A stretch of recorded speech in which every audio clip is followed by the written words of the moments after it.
Hi everyone, my name's John Pamplin, and I'm co-founder of Compression Kinetics. And here at Compression Kinetics, we believe that blood clots should no longer be the #1 most preventable death in hospitals. And we are changing the way hospitals fight blood clots through the new sequential compression device technology. A 52-year-old man goes into the hospital for a common minor surgery. While he's there, he's prescribed a sequential compression device, like the one you see here. These devices work by inflating around a patient's leg, and it increases circulation, thus reducing the risk of getting deep vein thrombosis or a blood clot. However, at night, he can't sleep. Why? This device is keeping him up. It's loud, it's uncomfortable, and he's sick of it. So what does he do? He leans over to the side of the bed and he turns it off. By morning, he's dead. A blood clot formed in the deep vein of his leg and traveled to his pulmonary artery and killed him. He became a statistic.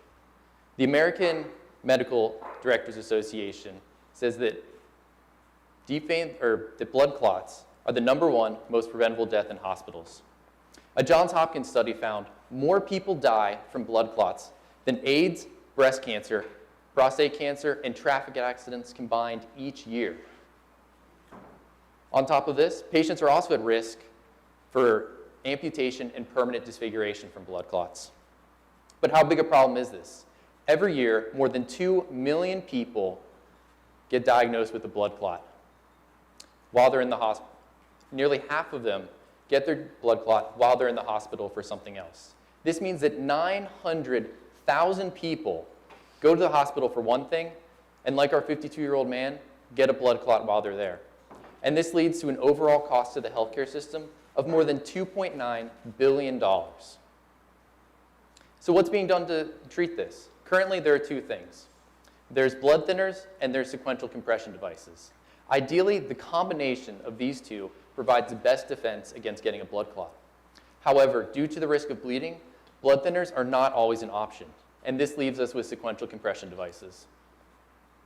These are the top 4 sequential compression devices in the market today. They all suffer from the exact same issues, and their design hasn't been changed for more than 30 years. They are all uncomfortable. Think about this. This device works by inflating plastic bags. This means that patients have plastic bags around their legs for days at a time, causing them to be uncomfortably hot and to sweat profusely. These devices are also bulky. There's nearly 7 feet of tubing going between the patient and the end of the bed where the pump is located. And there's more wires going from that pump to the wall.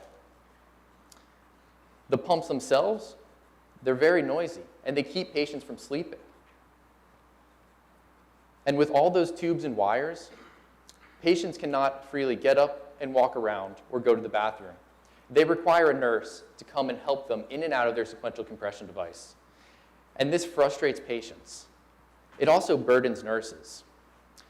Nearly 8 hours of time are spent just getting patients in and out of their sequential compression device over the course of one day in a 25-bed unit in the hospital. And this leads to the real problem. If sequential compression devices were used properly, they would be effective at reducing the risk of blood clots. However, because they are uncomfortable, because they're bulky, because they're loud, because they hinder ambulation, and because they burden nurses, there is a staggering low compliance rate. A Johns Hopkins study found 81% of patients are not fully compliant with their prescribed use of sequential compression devices. This means there are increased blood clots, there are increased complications, and there is increased death. This is simply unacceptable. And this is where Compression Kinetics technology is stepping in. This is Compression Kinetics active compression sleeve. On the left, we have our current prototype, which provides the same clinically effective compression for reducing the chance of getting a blood clot. On the right, we have what our technology will look like. Our technology works by stimulating shape memory alloy to contract. This creates a peristaltic wave which pumps blood out of the lower legs and increases circulation. As we speed up, you'll be able to see this wave even better. This technology means that our sleeves are comfortable. No longer do patients have to have plastic bags around their legs. Instead, our sleeve is made with comfortable, moisture-wicking fabrics, which allow patients' legs to breathe and stay cool and comfortable.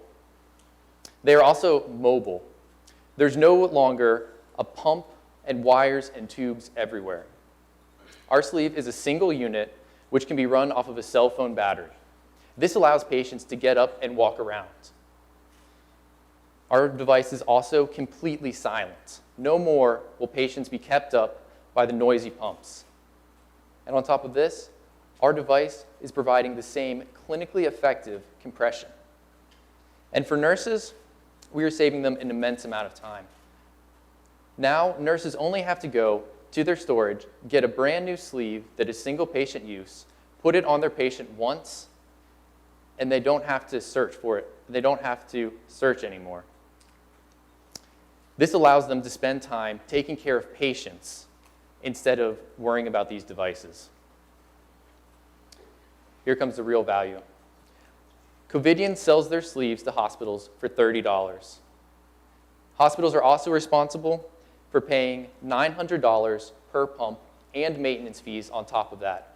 We are able to sell our sleeves for $30 while still maintaining a large margin. Putting this all together, increased nursing efficiency, increased patient compliance, and lowering costs leads to better patient outcomes.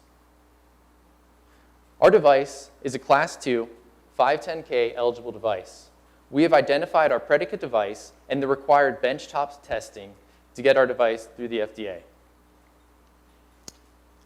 So currently, when patients go into the hospital, they are given a standard risk assessment for blood clots.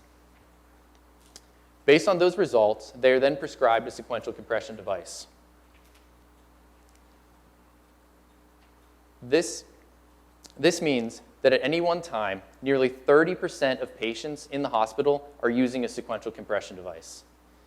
Thus, the cost of these sleeves are wrapped up into either the cost of staying in the hospital or the cost of their procedure. The average hospital size has 200 beds in it. They use almost 8,000 sleeves each year. Converting just one hospital would lead to a revenue for Compression Kinetics of $240,000 each year.